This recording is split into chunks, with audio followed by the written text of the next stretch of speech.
ఆకాశవాణి ప్రాంతీయ వార్తలు చదువుతున్నది కుప్ప ధనశ్రీలక్ష్మి. ముఖ్యాంశాలు: ఆంధ్రప్రదేశ్లోని పల్నాడు జిల్లాలో అన్నా క్యాంటీన్ను ముఖ్యమంత్రి నారా చంద్రబాబు నాయుడు ఈరోజు ప్రారంభిస్తారు. లోక్సభ నియోజకవర్గాల పునర్విభజన అంశంపై దక్షిణాది రాష్ట్రాలు ఐక్యంగా ఉండాలని తెలంగాణ ముఖ్యమంత్రి రేవంత్ రెడ్డి పేర్కొన్నారు. ఆంధ్రప్రదేశ్లో ఇంటర్మీడియట్ పరీక్షా ఫలితాలు ఈరోజు విడుదల కానున్నాయి. రాయలసీమ అభివృద్ధికి ఆంధ్రప్రదేశ్ ప్రభుత్వం కట్టుబడి ఉందని ఆర్థిక శాఖ మంత్రి పయ్యావుల కేశవ్ స్పష్టం చేశారు. విద్యార్థులకు నాణ్యమైన విద్యతో పాటు మౌలిక వసతుల కల్పన అత్యంత అవసరమని ఆంధ్రప్రదేశ్ వైద్య ఆరోగ్య శాఖ మంత్రి వై సత్యకుమార్ యాదవ్ తెలిపారు. వార్తల వివరాలు: ఆంధ్రప్రదేశ్లోని పల్నాడు జిల్లాలో అన్నా క్యాంటీన్ను ముఖ్యమంత్రి నారా చంద్రబాబు నాయుడు ఈరోజు ప్రారంభిస్తారు. ఇప్పటి వరకు 207 అన్నా క్యాంటీన్లను ఏర్పాటు చేసిన రాష్ట్ర ప్రభుత్వం రెండో విడతగా గ్రామీణ ప్రాంతాల్లోనూ 62 క్యాంటీన్లను ఏర్పాటు చేస్తోంది. ఇందులో భాగంగా పల్నాడు జిల్లా పెదకూరపాడు నియోజకవర్గం ధరణికోటలో గ్రామీణ అన్నా క్యాంటీన్ను ముఖ్యమంత్రి ప్రారంభించి అనంతరం లబ్ధిదారులతో కలిసి భోజనం చేయనున్నారు. ఇందుకు సంబంధించిన అన్ని ఏర్పాట్లు పూర్తి చేశామని అధికారులు తెలిపారు. అన్నా క్యాంటీన్ల ద్వారా ₹5 ఆహారాన్ని ప్రభుత్వం అందిస్తోందన్నారు. లోక్సభ నియోజకవర్గాల పునర్విభజన అంశంపై దక్షిణాది రాష్ట్రాలు ఐక్యంగా ఉండాలని తెలంగాణ ముఖ్యమంత్రి రేవంత్ రెడ్డి పేర్కొన్నారు. ఈ మేరకు ఆంధ్రప్రదేశ్ ముఖ్యమంత్రి నారా చంద్రబాబు నాయుడు, కర్ణాటక ముఖ్యమంత్రి సిద్ధరామయ్య, తమిళనాడు ముఖ్యమంత్రి ఎంకే స్టాలిన్, కేరళ ముఖ్యమంత్రి పినరై విజయన్లకు ఆయన లేఖలు రాశారు. ఈ అంశంపై దక్షిణాది రాష్ట్రాలన్నీ కలిసికట్టుగా ఉండాలని పేర్కొన్నారు. తెలంగాణ ముఖ్యమంత్రి రేవంత్ రెడ్డి ఈరోజు ఢిల్లీకి బయలుదేరి వెళ్లనున్నారు. రాజ్యసభ సభ్యుడిగా వేం నరేందర్ రెడ్డి రేపు ప్రమాణ స్వీకారం చేయనుండగా ఈ కార్యక్రమంలో ముఖ్యమంత్రి పాల్గొననున్నారు. అలాగే రేపటి నుంచి పార్లమెంటు ప్రత్యేక సమావేశాలు కూడా ప్రారంభం కానున్న నేపథ్యంలో మహిళా రిజర్వేషన్ల బిల్లుతో పాటు నియోజకవర్గాల పునర్విభజన బిల్లును కూడా ప్రవేశపెట్టడంతో 2 రోజుల పాటు ఢిల్లీలోనే ఉంటారని అధికారులు తెలిపారు. ఆంధ్రప్రదేశ్ ఉప ముఖ్యమంత్రి కె పవన్ కళ్యాణ్ను అఖిల భారత బంజారా సేవా సంఘ్ ప్రతినిధులు నిన్న మర్యాదపూర్వకంగా కలిశారు. గుంటూరు జిల్లా మంగళగిరిలోని క్యాంపు కార్యాలయంలో జరిగిన ఈ సమావేశంలో గిరిజన ప్రాంతాల్లోని వివిధ సమస్యలపై ఉప ముఖ్యమంత్రికి వినతిపత్రం సమర్పించారు. అలాగే నాన్ షెడ్యూల్డ్ ప్రాంతాల్లోని గిరిజన ఆవాసాల్లో పల్లె పండుగ, సాస్కి వంటి కార్యక్రమాల కింద సౌకర్యాలు కల్పిస్తున్నందుకు వారు పవన్ కళ్యాణ్కు ధన్యవాదాలు తెలియజేశారు. ఈ సందర్భంగా నాన్ షెడ్యూల్డ్ గిరిజన ఆవాసాల అభివృద్ధికి ప్రత్యేక ప్రణాళికలతో ముందుకు తీసుకువెళ్తామని ఉప ముఖ్యమంత్రి తెలిపారు. ఆంధ్రప్రదేశ్లో ఇంటర్మీడియట్ పరీక్షల ఫలితాలు ఈరోజు విడుదల కానున్నాయి.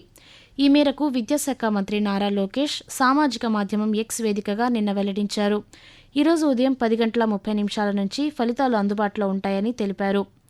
రిజల్ట్స్ BIE.AP.gov.in వెబ్సైట్ ద్వారా లేదా 9552300009 వాట్సాప్ నంబర్ ద్వారా ఫలితాన్ని తెలుసుకోవచ్చని చెప్పారు. ఆంధ్రప్రదేశ్లో ఫిబ్రవరి 23వ తేదీ నుంచి మార్చి 23 వరకు ఇంటర్ ప్రథమ, ద్వితీయ సంవత్సరం పరీక్షలు జరిగాయి. రాయలసీమ అభివృద్ధికి ఆంధ్రప్రదేశ్ ప్రభుత్వం కట్టుబడి ఉందని, హంద్రీనీవా వంటి కీలక ప్రాజెక్టులను పూర్తి చేయటమే లక్ష్యమని ఆర్థిక శాఖ మంత్రి పయ్యావుల కేశవ్ స్పష్టం చేశారు. అనంతపురంలో ఆయన నిన్న పాత్రికేయులతో మాట్లాడారు. రాయలసీమలో నీటి ప్రాజెక్టుల కోసం 40,000 కోట్లు ఖర్చు చేస్తున్నామని, వీటిని పూర్తి చేసి రైతులకు సాగునీరు అందిస్తామని మంత్రి పేర్కొంటూ, ఈ జిల్లాకు కూలీగా పనిచేస్తా ఉన్నాం, ఈ జిల్లా ప్రజల రుణం తీర్చుకునే దానికి పనిచేస్తా ఉన్నామని చెప్తున్నాం. ఒక్కొక్క రోజు, ఒక్కొక్క గంట, ఒక్కొక్క నెల కూడా మాకు వాల్యుబుల్ అని మేము నమ్ముతా ఉన్నాం. మొదటి బడ్జెట్లో కేటాయింపులు పెట్టాం, వైడనింగ్ చేశాం, మళ్ళీ కింద లైనింగ్ చేశాం. ఇంకా అవకాశం ఉందా అనేటువంటి పరిశీలిస్తా ఉన్నాం. ఈ బడ్జెట్లో కూడా పెట్టాం. అదనంగా కింద ఉన్నటువంటి 36 ప్యాకేజ్ మొత్తం కూడా కంప్లీట్ చేయడానికి మేము ప్రయత్నం చేస్తా ఉన్నాం. ఎంత చేసినా కూడా ఈ జిల్లా రైతుల రుణం తీర్చుకోలేనటువంటిది అని చెప్తా ఉన్నా. ఆంధ్రప్రదేశ్ వ్యాప్తంగా ఉర్దూ కంప్యూటర్ శిక్షణా కేంద్రాలు, గ్రంథాలయాల ఆధునీకరణకు చర్యలు చేపట్టినట్లు మైనారిటీ సంక్షేమ శాఖ మంత్రి ఎన్ఎండి ఫరూక్ తెలిపారు. మొత్తం ₹2.75 కోట్ల వ్యయంతో 36 కేంద్రాల్లో 216 కంప్యూటర్లతో పాటు ఇతర మౌలిక సదుపాయాలు ఏర్పాటు చేస్తున్నట్లు మంత్రి నిన్న ఒక ప్రకటనలో తెలిపారు. ఈ శిక్షణా కేంద్రాల్లో కృత్రిమ మేధ, cyber networking, cloud computing, Java, Python వంటి కంప్యూటర్ కోర్సుల్లో శిక్షణ ఇవ్వనున్నట్లు వెల్లడించారు. మైనారిటీ యువతకు మెరుగైన భవిష్యత్తు కల్పించడం లక్ష్యంగా ఈ కార్యక్రమాలు చేపడుతున్నామని మంత్రి పేర్కొన్నారు. ఆకాశవాణి ప్రాంతీయ వార్తలు వింటున్నారు. సౌరశక్తి వినియోగం ద్వారా విద్యుత్ బిల్లులను తగ్గించుకోవడమే కాకుండా విద్యుత్ సమస్యలను పరిష్కరించుకోగలమని ఆంధ్రప్రదేశ్ శాసనసభాపతి అయ్యన్నపాత్రుడు పేర్కొన్నారు. అనకాపల్లి జిల్లాలోని నాతవరంలో ఏర్పాటు చేసిన సోలార్ యూనిట్లను మంత్రి అనితతో కలిసి నిన్న ప్రారంభించారు. అనంతరం అయ్యన్నపాత్రుడు మాట్లాడుతూ నియోజకవర్గంలో 2,000కు పైగా ఎస్సీ ఎస్టీల గృహాల్లో సోలార్ యూనిట్లను ఉచితంగా ఏర్పాటు చేశామన్నారు. వారు వాడుకోగా మిగిలిన విద్యుత్ ఏపీ ట్రాన్స్కో తీసుకొని గృహ వినియోగదారులకు బిల్లు చెల్లిస్తుందన్నారు. అనంతరం హోంమంత్రి అనిత మాట్లాడుతూ రాష్ట్రంలో మత్తు పదార్థాల రవాణాపై కఠిన చర్యలు తీసుకుంటున్నామని, త్వరలో పూర్తిగా నియంత్రిస్తామని పేర్కొన్నారు. ప్రభుత్వ విద్యాసంస్థల్లో చదువుతున్న విద్యార్థులకు నాణ్యమైన విద్యతో పాటు మౌలిక వసతుల కల్పన అత్యంత అవసరమని ఆంధ్రప్రదేశ్ వైద్య ఆరోగ్య శాఖ మంత్రి వై సత్యకుమార్ యాదవ్ పేర్కొన్నారు. శ్రీ సత్యసాయి జిల్లా ధర్మవరం మార్కెట్ యార్డ్లో సంస్కృతి సేవా సమితి ఆధ్వర్యంలో విద్యార్థులకు మంత్రి నిన్న సైకిళ్లను పంపిణీ చేశారు. అనంతరం సత్యకుమార్ యాదవ్ మాట్లాడుతూ ప్రభుత్వ కళాశాల విద్యార్థుల అవసరాలను గుర్తించి ఈ కార్యక్రమాన్ని చేపట్టామని అన్నారు.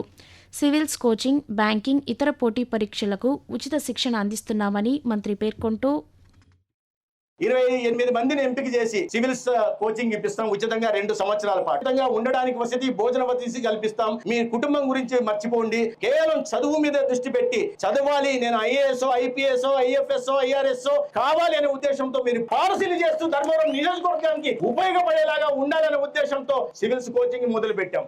ఎందుకంటే ఒక చదువు కారణంగా ఆ కుటుంబమే కాదు ఆ సమాజం బాగుపడుతుంది. వారి నుంచి స్ఫూర్తి తీసుకొని మరికొంతమంది ముందుకు వస్తారు. పిల్లలకు ఉజ్వల భవిష్యత్తు అందించడం కన్నా ప్రజాప్రతినిధులుగా మేము చేయగలిగిన గొప్ప పని ఏమీ లేదు. రాజకీయ నిర్ణయాల్లో మహిళలు కీలక పాత్ర పోషించాల్సిన అవసరం ఉందని ఆంధ్రప్రదేశ్ మహిళా commission chairperson doctor Rayapati Sailaja తెలిపారు. విశాఖపట్నం ఆంధ్ర విశ్వవిద్యాలయంలో నిర్వహించిన మహిళా రిజర్వేషన్పై నిపుణుల చర్చా కార్యక్రమంలో ఆమె నిన్న పాల్గొన్నారు. ఈ సందర్భంగా శైలజ మాట్లాడుతూ మహిళలకు సమాన అవకాశాలు కల్పించడం అవసరమని, అందుకు మహిళా రిజర్వేషన్ బిల్లు దోహదపడుతుందని అన్నారు. ప్రస్తుతం మహిళల ఓటింగ్ శాతం పెరుగుతోందని, మహిళలు అవకాశాలను అందిపుచ్చుకొని నిర్ణయాధికారంలో భాగస్వాములు కావాలని పేర్కొన్నారు. తెలంగాణలో ఉపాధ్యాయ అర్హత పరీక్ష టెట్కు సంబంధించిన ఆన్లైన్ దరఖాస్తుల స్వీకరణ ఈ రోజు నుంచి ప్రారంభమవుతుంది. అభ్యర్థులు ఈ రోజు నుంచి ఈ నెల 30వ తేదీ వరకు దరఖాస్తు చేసుకోవచ్చు. ఆన్లైన్ పరీక్షలను జూన్ 15 నుంచి 30వ తేదీ మధ్య తెలంగాణ విద్యాశాఖ నిర్వహించనుంది. దరఖాస్తులను www.schooledu.telangana.gov.in వెబ్సైట్ ద్వారా సమర్పించాలని పాఠశాల విద్యాశాఖ తెలిపింది. వాతావరణం రానున్న 3 రోజుల్లో ఎండల తీవ్రత మరింత పెరుగుతుందని ఆంధ్రప్రదేశ్ విపత్తుల నిర్వహణ సంస్థ తెలిపింది. వైఎస్సార్ కడప జిల్లా ఒంటిమిట్టలో నిన్న 45 డిగ్రీల గరిష్ట ఉష్ణోగ్రత నమోదైనట్లు వెల్లడించింది. 262 మండలాల్లో 40 డిగ్రీలకు పైగా ఉష్ణోగ్రతలు నమోదయ్యాయని తెలిపింది. రాయలసీమ, కోస్తా జిల్లాల్లో 42 నుంచి 44 డిగ్రీల మధ్య ఉష్ణోగ్రతలు నమోదయ్యే అవకాశముందని పేర్కొంది. తెలంగాణలో పలుచోట్ల 42 డిగ్రీలకు పైగా ఉష్ణోగ్రతలు నమోదవుతున్నాయని హైదరాబాద్ వాతావరణ కేంద్రం తెలిపింది. ఉమ్మడి ఆదిలాబాద్, మహబూబ్ నగర్తో పాటు నిజామాబాద్, జగిత్యాల, రాజన్న సిరిసిల్ల, హైదరాబాద్ జిల్లాల్లో వడగాలులు వీచే అవకాశముందని వాతావరణ శాఖ ఆరెంజ్ హెచ్చరికలు జారీ చేసింది. ప్రాంతీయ వార్తలు ముగించే ముందు ముఖ్యాంశాలు మరొకసారి. ఆంధ్రప్రదేశ్లోని పల్నాడు జిల్లాలో అన్నా క్యాంటీన్ను ముఖ్యమంత్రి నారా చంద్రబాబు నాయుడు ఈరోజు ప్రారంభిస్తారు. లోక్సభ నియోజకవర్గాల పునర్విభజన అంశంపై దక్షిణాది రాష్ట్రాలు ఐక్యంగా ఉండాలని తెలంగాణ ముఖ్యమంత్రి రేవంత్ రెడ్డి పేర్కొన్నారు. ఆంధ్రప్రదేశ్లో ఇంటర్మీడియట్ పరీక్షల ఫలితాలు ఈరోజు విడుదల కానున్నాయి. రాయలసీమ అభివృద్ధికి ఆంధ్రప్రదేశ్ ప్రభుత్వం కట్టుబడి ఉందని ఆర్థిక శాఖ మంత్రి పయ్యావుల కేశవ్ స్పష్టం చేశారు.